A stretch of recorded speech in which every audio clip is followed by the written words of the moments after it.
Hi guys, in this video I'll be doing a deep dive look into the new Pico 4 Ultra, having had the opportunity to thoroughly test this device throughout its development stage. Quick disclosure here, the hardware I have present is not final. The fit and finish is going to look a little different to what you shall receive, just in case the stickers were not obvious enough. All of my feedback, findings and conditional features shown are based on what is available to me at time of review, with the updates to features still being done in the run-up to release. Aside from the testing process of this hardware, I have no further affiliation to Pico. I am under no obligation to do a review, and have not received the headset for the purpose of review. This test device belongs to Pico and is sadly not mine to keep. Now the Pico 4 Ultra has been announced, I can now relate my findings and experience, putting my own spin on a review. This video will be chaptered, so you can jump to any specific area you're interested in. Now that's all been said, let's dig into this thing. Hardware and first impressions. At a quick glance, the Pico 4 Ultra looks identical to the Pico 4, ignoring the stickers on this test device of course. Although the Ultra has one distinctive exterior difference found on its front panel. Here we find the two 32 megapixel color pass-through cameras, which are pixel binning down to 8 megapixels. In the center, you can find the new indirect time of flight depth sensor, above which is the indicator LED that will illuminate solid when in pass-through and flash when recording to warn those around you. Also new are the additional microphone holes on both left and right hand side of the headset to enable spatial audio capture for the new spatial video recording functionality. The new Pico 4 Ultra retains the same pancake lenses and motorized IPD adjustment of the Pico 4, with a range of 58mm to 72mm IPD, also sharing the same magnetically attached points for prescription lenses to be used. This means field of view also remains the same as the Pico 4, keeping the great stereo overlap that was found in the Pico 4. The LCD screen panel resolution is also the same, at 2160 by 2160 per eye, but the two headsets do not look the same when looking through the lenses. This is down to the brightness increase of 25% for the Pico 4 Ultra, with an all-new factory color calibration to match this newly increased brightness. This improvement is shown across the full brightness range, and not just a simple bump over the Pico 4's brightness slider. Given the low efficiency of pancake lens technology, this extra brightness and better colors is a very welcome change, and makes it really hard to go back to using the old Pico 4. There is also an increase to the baseline render resolution, now 1920 by 1920 at 90Hz. All these changes add up to a much better visual experience compared to the Pico 4, despite having what looks to be the same lenses and panels. For fitment and comfort, the Pico 4 Ultra is keeping to the tried and tested form factor of the Pico 4, retaining full compatibility of existing magnetically attached faceplates.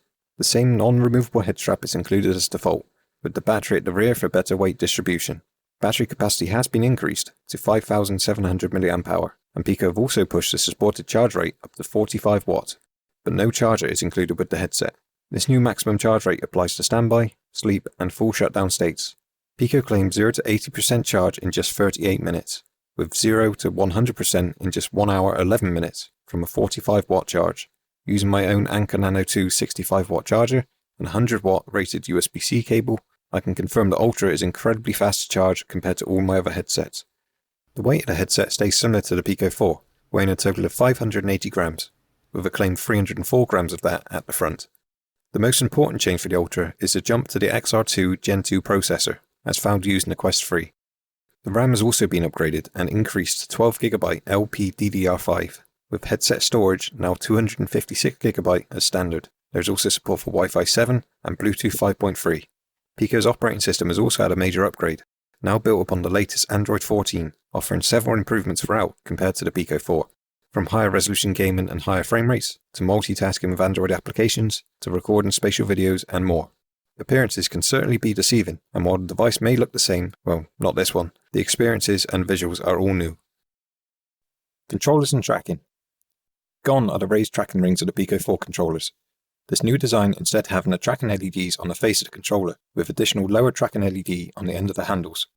Dimensionally, the controllers have bulked up slightly compared to the Pico 4, but has maintained similar handle lengths and shape. The new controllers also retain Pico's HyperSense ultra-wideband vibration motor, but the controller face buttons have been treated to a minor revision, with the spacing of the buttons being more comfortable for my big hands. 2 AA batteries are still required per controller, but these do come included, housing a slightly revised battery tray similar to that of the Pico 4. Controller battery life has been nothing short of incredible in my testing, with the supplied 1.5V alkaline batteries seemingly lasting forever. As for controller weight, removing the tracking ring has helped a little here, weighing in at 167 grams, compared to the Pico 4's 186 grams. The controllers have a nice balance in the hands, with really good build quality and no creaks, squeaks or rattles. While tracking is good and rarely shows up issues, certain positions can still show the typical inside-out tracking limitations. reverting to an IMU reading only when they cannot be seen by the cameras. Due to the Pico 4 Ultra retaining the top tracking cameras, this does mean overhead actions are just as reliable as the Pico 4, and much better than that compared to my Quest 3.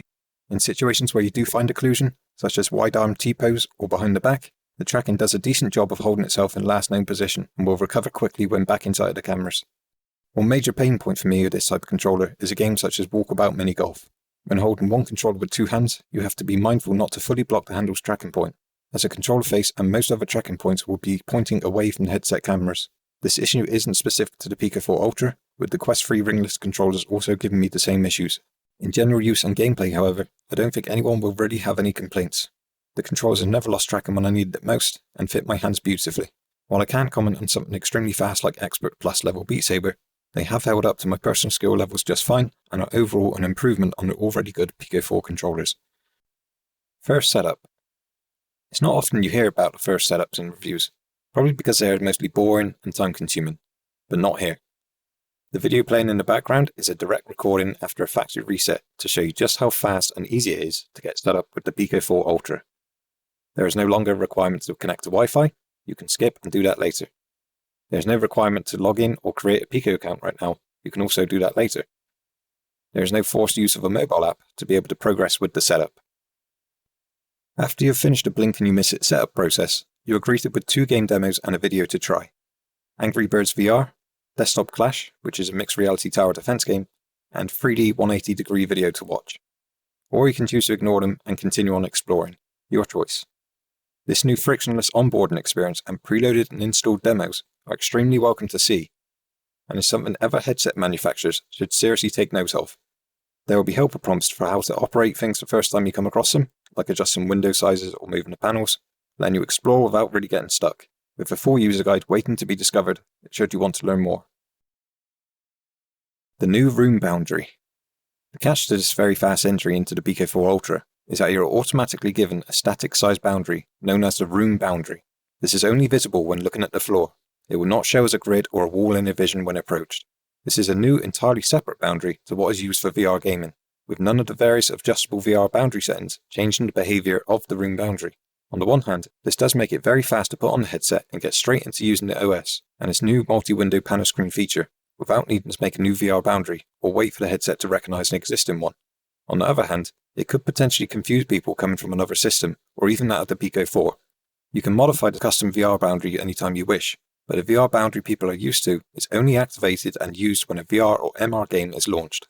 While you can adapt to this change, it's still pretty confusing at first, especially for VR veterans. This will likely have some refinement over time, but does lead me to caution new and existing VR users about the change, especially as at time of review, controller proximity is not activating the room boundary, nor does it offer any sensitivity adjustments activating into pass-through when approached. But by pressing the immersive view icon on the navigation bar, you can see your real surroundings instead of the virtual one, where the points mentioned about the room boundary are no longer a concern when used this way. The multi-windows and the new OS. One of the standout features of the Pico 4 Ultra is the ability to use multiple applications simultaneously within a confined dome that is centered around the user, known as the Pano Screen Workspace. These windows will not automatically snap into set locations, instead presenting new windows opened as a stack, allowing free placement and resizing for each one individually. Focal distance adjustment is handled by either grabbing the navigation bar and moving your hand in space, or using the thumbsticks on the controllers. This controls the distance of all windows together, with no option to distance individual windows. Resizing windows does not change the aspect ratio or content within those windows, allowing displays to be any size and keep their formatting. There is, however, still no way to flip the orientation of apps.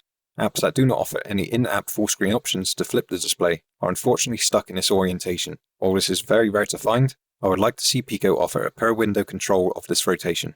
Curiously, the Pico web browser behaves differently to all other windows, where resizing a window will change the layout of the website. As someone who personally prefers a full desktop view, I find myself adjusting the zoom levels in browser to return to a view I'm more familiar with, but this change does allow things like wide aspect ratio browser windows to be made.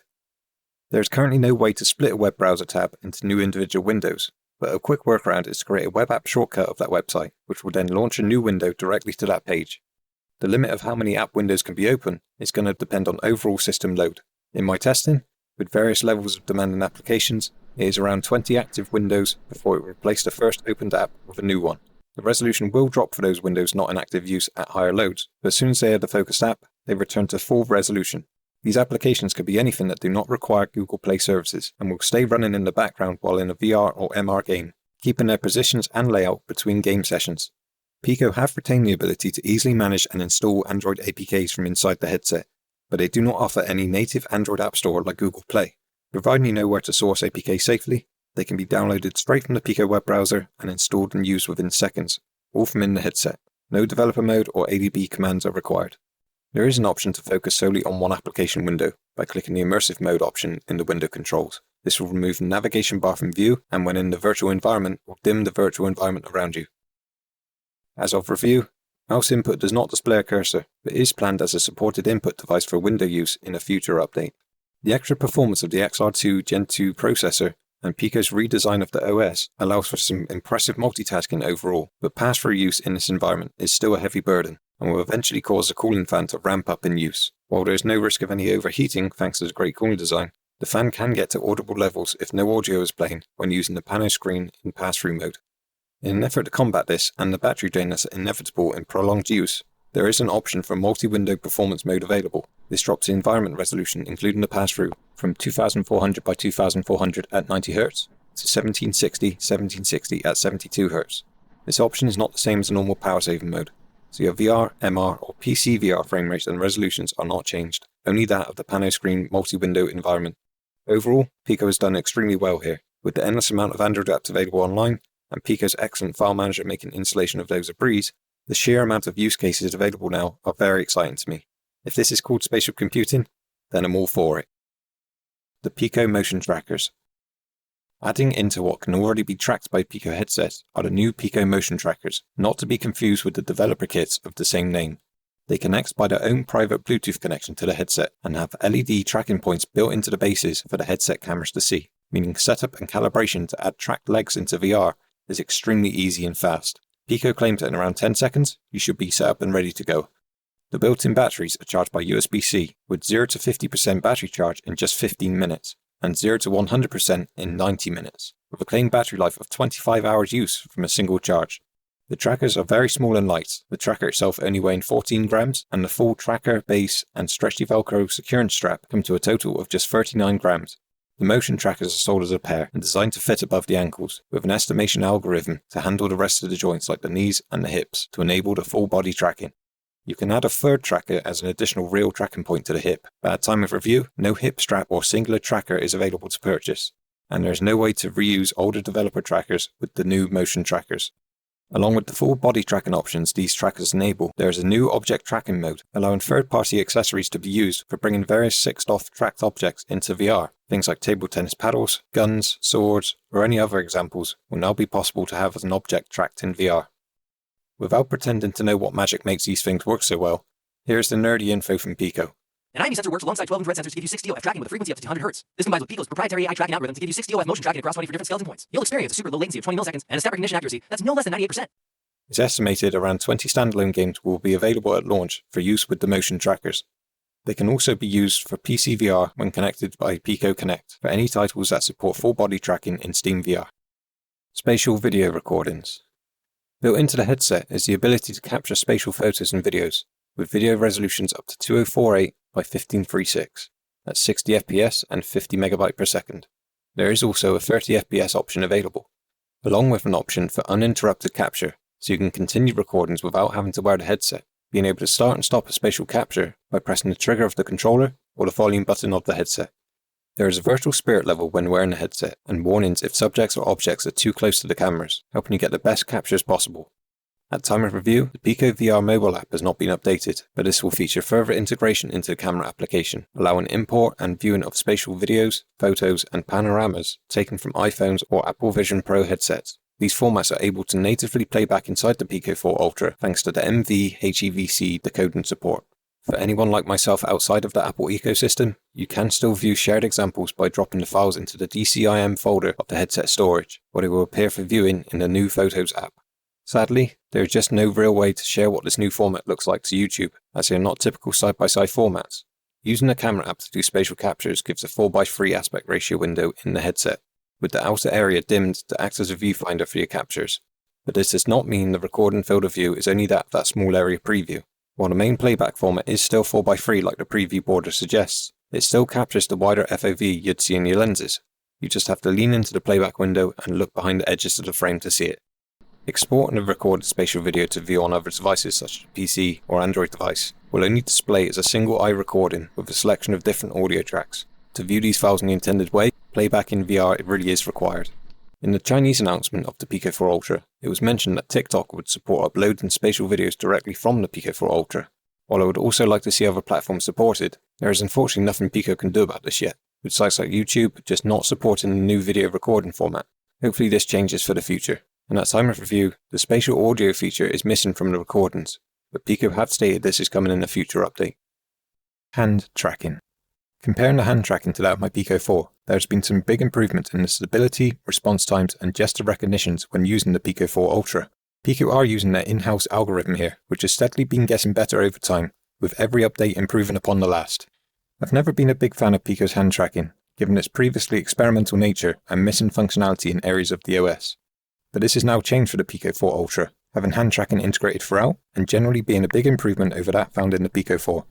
Although there is no direct touch support yet like the Meta Quests, so using Pico's hand tracking for typing still feels slow and awkward to me. It is not on par with Meta's hand tracking yet, but given Pico have not yet resorted to user data collection to help train the hand tracking model, it's not surprising they are playing catch up to the competition. With the increasing amount of VR and MR experiences supporting hand tracking, and the possibility to use it within Steam VR for an upcoming Pico Connect update, the best way to experience hand tracking in a Pico headset is with the Pico 4 Ultra. Standalone Gaming. With the switch to Qualcomm's XR2 Gen 2 processor comes a big leap in performance compared to the Pico 4. The CPU performance having an increase of 20% and the GPU having a massive increase of 250%. Of course, these claims are only really of the chip itself, which doesn't mean much if performance gets limited by thermals. Thankfully, the cooling solution has been redesigned and improved over that found in the Pico 4, allowing a new baseline render resolution of 1920 by 1920 at 90 FPS, higher than that found on the Quest 3 with the same processor, and much higher than that compared to the Pico 4's 1504 by 1504 at 72 FPS. All existing Pico titles will automatically be improved when playing on the Ultra, offering much better visuals and smooth 90 FPS performance even before the updates from game developers. While some games are still hard-locked to 72Hz by developer choice, the majority of the store is now smooth, solid 90 FPS. Games and experiences that have already pushed beyond the old baseline do still benefit from this increase in processing power. For the games I own across both Pico and Quest headsets, I'll share some examples of their metrics on screen now. As of review, none of these games listed have had game developer updates for the new Pico 4 Ultra. Since Pico's entry into the consumer market, a minimum of 2 games have been added to the store every week, with simultaneous release dates for the games targeting both platforms, even showing games not found on other systems. This said, they are not necessarily exclusives. There are still no big budget exclusives to be found here like the Quest 3, despite the advantage in performance the Pico 4 Ultra can offer. For upcoming titles such as Behemoth or Metro Awakening, as of review, it has not been said if these will get ported to Pico. I would hope this is just down to the Pico 4 not existing yet, given both studios have previously released titles for the Pico 4.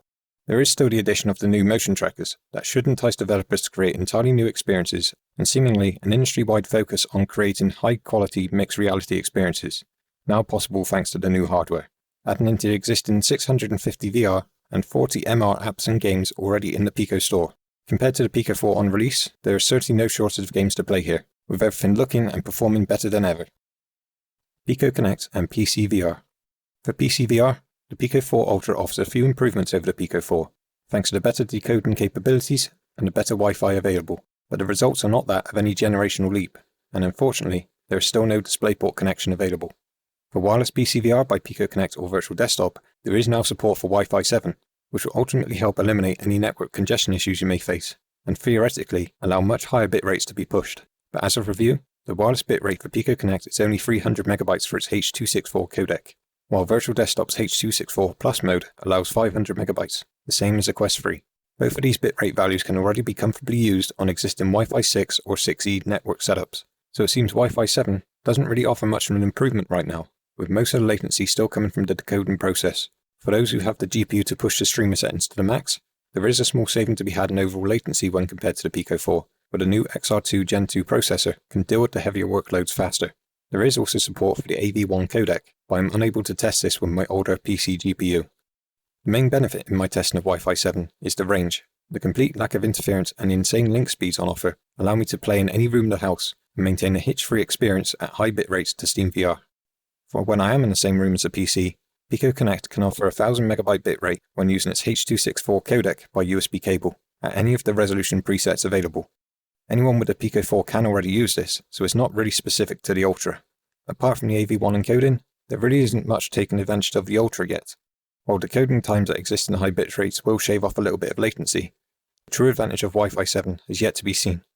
There is the ability to use the new Pico motion trackers through Pico Connect to SteamVR, allowing use on all games that support full body tracking, and a new SteamVR overlay tool in Pico Connect, allowing per game controller position adjustments to be made. Thankfully, I've not had to resort to using this yet, but having the option built straight into SteamVR and no longer hunting for workarounds is something I'm pleased to see. At the time of review, hand tracking support for Pico Connect is in public beta, which can be combined with the new Pico motion trackers to SteamVR. Both Pico Connect and Virtual Desktop can take advantage of the Android app running in the background, accessed via the Pico overlay, allowing resources to be saved on the PC. Things like streaming the headset view to Discord, for example, not taking away any encoding performance of the PC. Pico Connect does have the advantage here, in that it is not a separately launched application to use your desktop, meaning the connection can be made in the blink of an eye in the Panoscreen workspace, for multitasking amongst other Android applications. Being able to get back to this view at any time, staying connected to SteamVR. Another benefit to using Pico Connect by USB cable is that the headset presents its storage to the PC, even while streaming PCVR. So not only can you do quick gameplay recordings while playing PCVR, the files are immediately available to transfer to your PC, all manageable within seconds without ever removing the headset. The seamless Android integration with Pico Connect already shows a lot of promise, and a huge improvement over the old Pico software. But not being able to use the Pico keyboard for voice typing, or paired Bluetooth controllers to my PC with Pico Connect, leaves me resorting to the Steam Link Android application instead, which while far from perfect, can use both of these features. Android 14 does now mean that Valve could also offer their PCVR version of Steam Link, but as of review, this is not available, with no word on any planned release date. These things, they take time. Final thoughts. As an Android user and someone who loves to tinker, the Panoscreen workspace in the Pico 4 Ultra is a dream come true for me. Being able to have 20 different apps displayed in full mixed reality is a ridiculously overkill feature, and I for one absolutely love that it exists. As an experiment for this review, I challenged myself to do as much as possible in the headset, using my voice with the Pico keyboard to dictate a draft of recordings of the script, to later sitting down and doing edits and paragraphing with a connected Bluetooth keyboard, to finally recording the entirety to Audacity on my PC, wirelessly through Pico Connect using the Pico 4 Ultra's microphones. Working in VR this way is certainly not for everyone, and while resolution and clarity is good, the optics used in the Pico 4 Ultra, like the Pico 4 before it, unfortunately still suffer with some glare and high contrast situations. But this has certainly not stopped me enjoying the device, but it is something I do wish had some improvement, considering all the upgrades in other areas like brightness, colours and render resolution. With all the enjoyment I've had using apps in mixed reality, it has shown up a real world problem for me, in that my dark and gloomy play space isn't particularly well suited to mixed reality, causing a strange blur effect and fast head movements until I've installed another light source. While this is very much my play space to blame, and this being a test device and not final hardware, it is still present at my time of review. The Pico 4 Ultra has made it very hard to go back to my other headsets for use in mixed and virtual reality, given the improvements to games, media, apps, cameras and so much more. Pico continues to offer fantastic value, with real care throughout put into the end user's comfort and experience, while remaining open to enthusiasts and tinkerers to use as they see fit. Even before the headset's release, 3D scanning and Gaussian splatting are being talked about and developed, thanks to the camera access developers can request to use. While that's yet to be seen, the potential applications and experiences being made possible from the performance and hardware available on the Pico 4 Ultra is incredibly exciting to me. For details on pricing and any pre-order bonuses, I'll put these on screen now. I hope this video gave you some insights into what this headset has to offer. Thank you very much for watching. Cheers.